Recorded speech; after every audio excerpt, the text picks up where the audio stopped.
Oh, hello. Is there something you wanted to talk about? It's nothing. I'm fine. I'm just thinking. I can't get what happened out of my head. I'd been in Lothering for years, and she still thought I was plotting against her. She didn't trust me. Maybe she never did. She loved me when she could use me and control me, and now that she can't, she wants me dead. It hurts to realize that I never really knew her. You are already helping so much by listening to me. I knew she was ruthless, but I didn't know how far she could go. She is self-serving, cruel. She uses people, then discards them, but that's how she survives in the life she leads. What if she's right? What if we're the same? I should just have stayed in the Chantry. I could have been wrong about the Maker. I know you doubt me sometimes. Maybe you're right.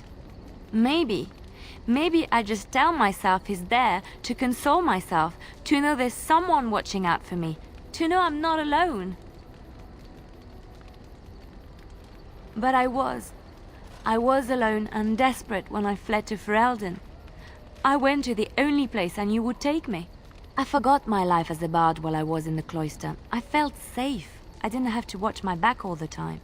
That's what made Marjolaine the person she is, don't you see? It ruined her.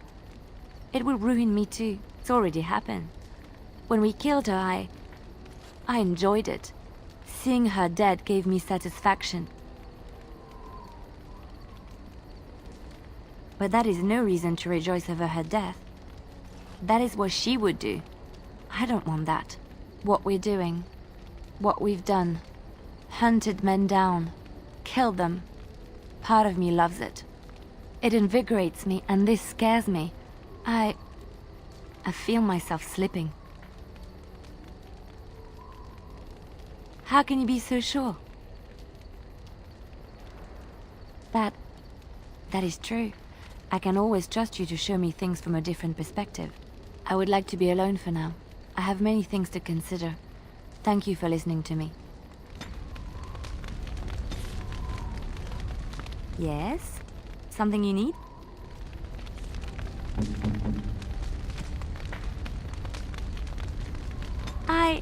That's a wonderful thought. I don't know what to say. The stars are out. It comforts me to know that the stars will remain untouched by the blight. That whatever happens down here, they will shine eternally. Their light undimmed. There is a story about that cluster of stars over there. Do you know it? Elindra and her soldier? A long time ago, there lived a fair maiden called Elindra. She had many suitors, but spurned them all, for she did not love them. One day, Elindra was sitting by her window in her father's castle, singing and dreaming, when her lovely voice caught the attention of a young soldier. Entranced by her song, the soldier drew near to Elindra's window. As their eyes met, he fell in love with her, and she with him. When Elindra told her father about the man she had chosen, he was furious, for Elindra was high-born, but her love nothing more than a common soldier. To keep them apart, he had Elindra imprisoned in the highest tower of his castle, and sent her soldier to the wars. Alas, not a month had passed before news of the soldier's death reached Elindra. Alone in her tower, Elindra wept for her love, and beseeched the gods to deliver her from this cruel world. So earnest was her plea, that the gods themselves were moved. They gathered Elindra into their arms and lifted her high into the heavens, where she became a star. The gods also raised up the soul of Elindra's soldier love, and there he dwells, across the horizon from her. The band of stars between them is a river of Elindra's tears, cried for her lost love. They say that when Elindra has cried enough, she will be able to cross the river to be reunited with her soldier. This story is one of my favorites, a tale of a love so great and so enduring that it defies death and moves the gods to action. Sometimes I ask myself, does such a love exist? Can it exist? I never expected you to say that. It is a pleasant surprise. I have to say there is a certain severity to you. Finding a person behind that all is nice. Maybe you should let your softer side show more often. Sometimes following your heart, not your head, leads you to remarkable places. So, you found something other than Darkspawn to occupy your time, haven't you? You and Morrigan are... I saw her going into your tent last night. I didn't think she was there to tell you a bedtime story. Misunderstanding? What is there to misunderstand? She was... You're giving her... I mean, you're wading through her swamp. Really? That's all? I could have sworn I heard... Maybe. I suppose I could have made a mistake. Well, this is certainly embarrassing. I jumped to conclusions I should not have. I will salvage what I can of my dignity and go over there now.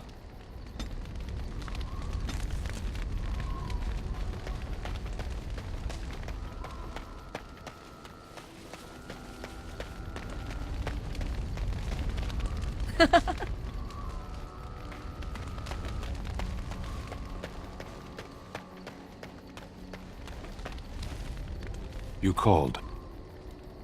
Speak, then. What were they doing? It did not look like it served any purpose.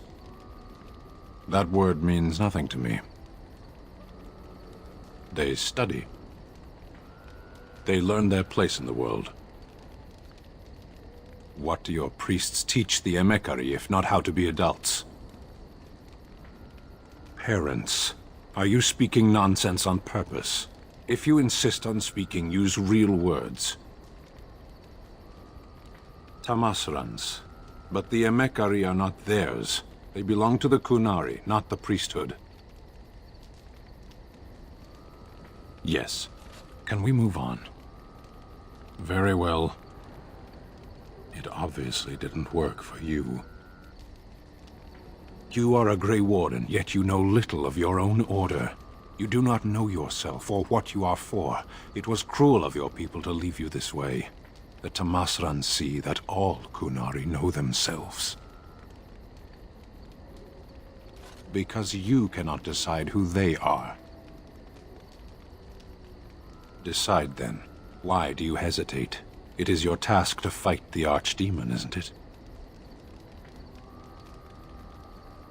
And somehow this will bring us closer to the Archdemon? Interesting strategy. Just lead us to the battle. I weary of this. Can we move on? Very well. What makes it mine? It was theirs to begin with. They knew me before I was born. I was birthed on the day they chose, placed in the world by their hands. When I die, it will be the Tamasrans who note my passing. I am their work. What I do is for my people, always. That would be a waste. A life is so much greater than a single man. There is little point in pursuing this. We should move on. As you wish.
Do you remember our discussion?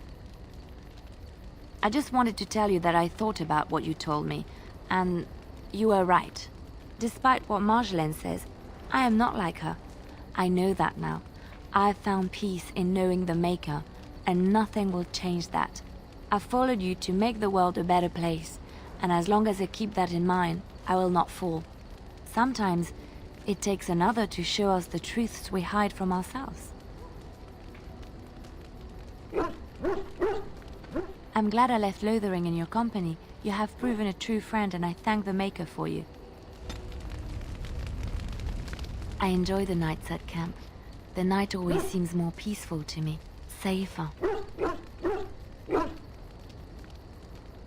I feel the night grants us a reprieve from the troubles of the day. Silly, isn't it? The darkspawn never sleep, and they lurk in the shadows. I enjoy those nights when we stand guard together, talking to pass the time in those small hours. Well, I talk and you listen mostly. Sometimes I succumb and fall asleep and wake to find you still watchful. And I know you're watching out for me.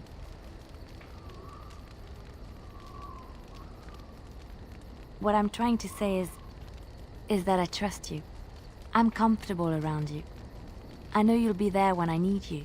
You are our leader and my friend, and sometimes I think that maybe we could be more than that. Maker, look at me stumbling over my words like an ill-educated peasant girl. Some bard I am. Really? No one told me. You felt the same way and didn't do me the courtesy of informing me? You made me say all those things. Why couldn't you have said them first? Oh, how very awkward. Oh, chivalry is so dead, making the lady spill her guts like that.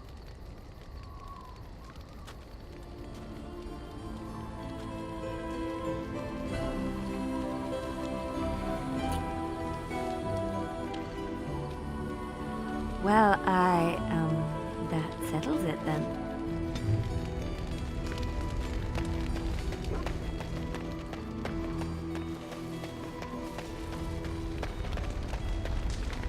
I notice that you are spending a great deal of time with that girl, the bard. Oh, I'm not opposed to the girl. She seems agreeable enough for the sort of man who likes that sort of thing. My point is that you and I have shared a bed together. It seems hardly fitting to have you doting upon that girl at the very same time, does it? And yet the evidence speaks to the contrary. If you feel nothing for the girl, your actions say otherwise. The crux of the matter is this: I do not share. If you wish to pursue that girl, that means you do not wish to pursue me. 'Tis all the same to me. I will not be where I am not valued. I simply wish to know where I stand. I am, in fact, her or me. It cannot be that difficult. Then you need to say that to Leliana, sooner rather than later.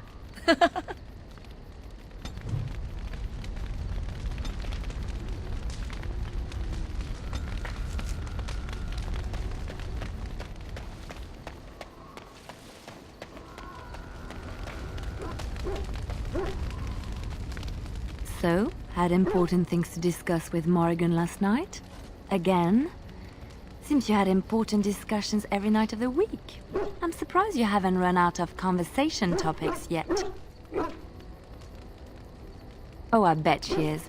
Couldn't be a winning personality you keep coming back to. Tell me, does she use dark forbidden magics to enhance your enjoyment of her? You lied to me. Such a fool I was. I don't care what you did with her. What hurts is that you lied. I trusted you. What are you playing at? You tell me you like me, that I mean something to you, and you have her on the side? It's not fair to either Morrigan or me. Do you say the same things to her that you say to me? Just show me some respect. Show us some respect, please. Wonderful people have their limits too. I care for you, more deeply than I can say, but I can't watch you going to her all the time.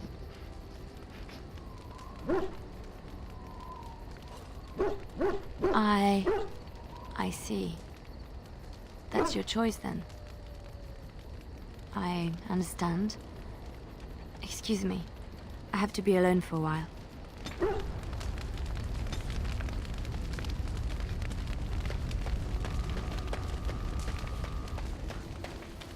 Of course.